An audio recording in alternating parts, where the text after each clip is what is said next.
नमस्ते साथीहरू, फेरि पनि म एउटा परदेशीको कथा लिएर आएको छु। बिहानको 5 बजेको थियो।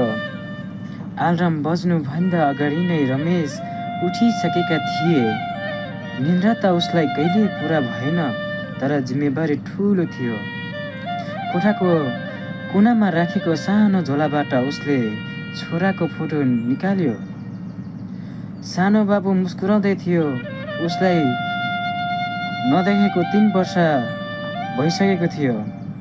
बाबु, म छिट्टै आउँछु है।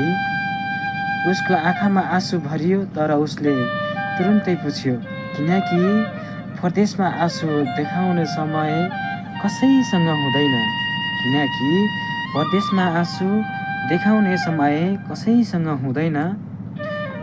काममा पुगेपछि घाम टाउकोमै थियो। 45 डिग्रीको गर्मीमा उसले सिमेन्ट बोकेको थियो।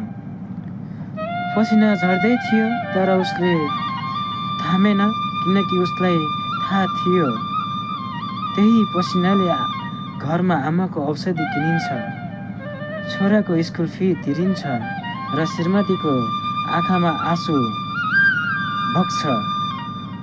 बेलुका कोठामा फर्किँदा शरीर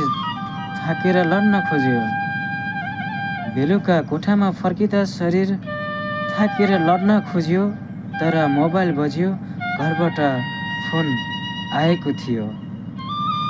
हेलो बाबा, कस्तो छ? उता सानो आवाज आयो। बाबा, तिमी कहिले आउँछौ? म तिमीलाई धेरै